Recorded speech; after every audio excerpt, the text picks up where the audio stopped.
Welcome to Jas simple cooking. இன்றைக்கி நாம் ribbon pakoda எப்படி பண்ணுறதுன்னு பார்க்கலாம். இந்த வீடியோ உங்களுக்கு பிடிச்சிருந்தா லைக் பண்ணுங்கள், ஷேர் பண்ணுங்கள், மறக்காமல் சப்ஸ்கிரைப் பண்ணுங்கள். வாங்க ரிப்பன் பக்கோடா எப்படி பண்ணுறதுன்னு பார்க்கலாம். ரிப்பன் பக்கோடா பண்ணுறதுக்காக நான் இங்கே ஒரு பாத்திரத்தில் 1 கப் போல் கடலை மாவு எடுத்திருக்கேன். கூடவே 1 கப் போல் அரிசி மாவு எடுத்துக்கோங்க. அதுக்கப்புறமா இதில் காரத்திற்கு ஏற்ப வத்தல் தூள் சேர்த்துக்கலாம். நான் இங்கே 1 ஸ்பூன் காஷ்மீரி வத்தல் தூள் சேர்த்துருக்கேன். அதுக்கப்புறமா 1/4 ஸ்பூன் பெருஞ்சீரகத்தூள், 1/4 ஸ்பூன் காயத்தூள், அதுக்கப்புறமா தேவைக்கேற்ப உப்பு சேர்த்துட்டு நல்லா கலந்து விட்டுக்கோங்க.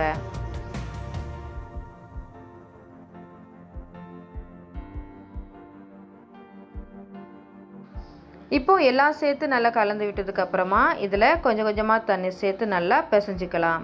முதல்ல 1/2 கப் போல் தண்ணி சேர்த்துருக்கேன். இது இப்போ நல்லா பிசைஞ்சிக்கோங்க. நாம் இடியாப்பம் பிசையும் போது தண்ணி எவ்வளோ சேர்த்துக்குவோமோ அதை விட கொஞ்சம் ஜாஸ்தியாக சேர்த்து பிசைஞ்சிக்கோங்க.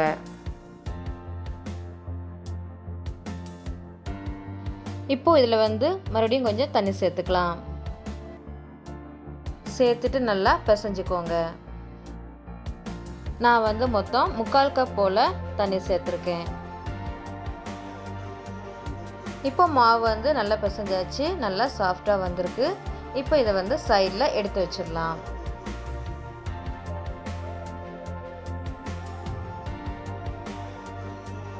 இந்த மாதிரியான அச்சு எடுத்துக்கோங்க.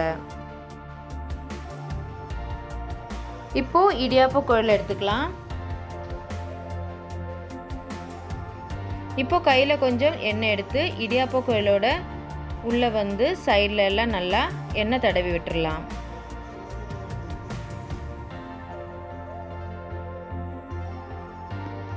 இப்போது நம்ம அச்சை வச்சு இதை மூடிடலாம்.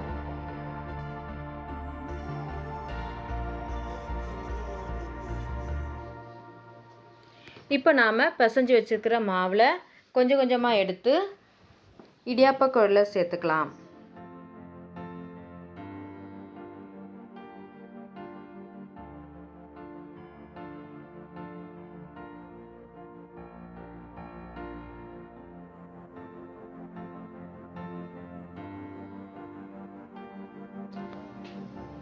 இப்போ மாவு வச்சாச்சு.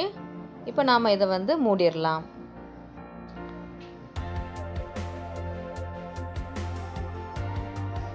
இப்போ மாவு ரெடியாக இருக்குது.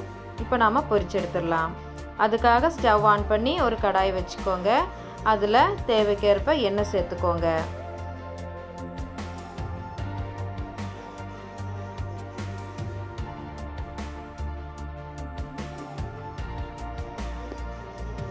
இப்போ எண்ணெய் நல்லா சூடாயிட்டு இப்போ நாம் மாவை நல்லா பிழிஞ்சு சேர்த்துக்கலாம். ஃப்ளேமை மீடியமில் வச்சுக்கோங்க. ஒரு ஃபோர்க் வச்சு இது தனித்தனியாக எடுத்து விட்டுக்கலாம்.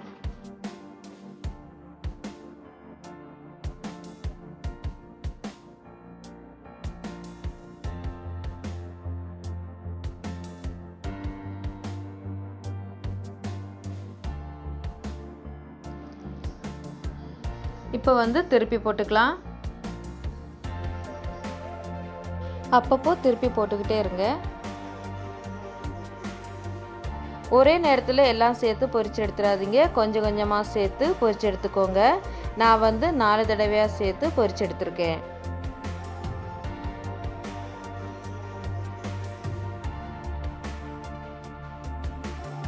இப்போது எல்லாம் நல்லா பொரிஞ்சு பபுள்ஸ் எல்லாம் நல்லா அடங்கினதுக்கப்புறமா இப்போ நாம் இதை எண்ணெயிலேருந்து எடுத்துடலாம்.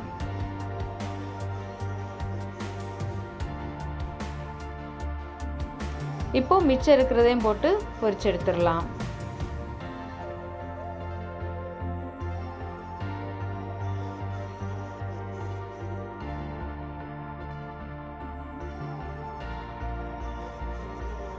இப்போ இதுவும் நல்லா பொரிஞ்சு வந்துட்டு இப்போ நாம் எண்ணெயிலேருந்து எடுத்துடலாம்.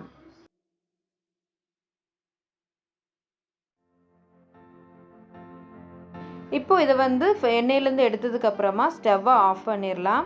அதே சூடில் கொஞ்சம் கருவேப்பிலை சேர்த்து லைட்டாக ஃப்ரை பண்ணி எடுத்துடலாம்.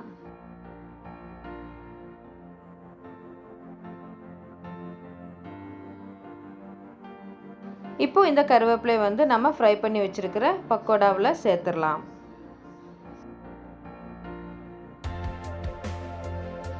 அவ்வளோதான், நம்ம ரிப்பன் பக்கோடா ரெடி ஆயிட்டு. கண்டிப்பாக வீட்டில் ட்ரை பண்ணி பாருங்கள். தேங்க்ஸ் ஃபார் வாட்சிங்.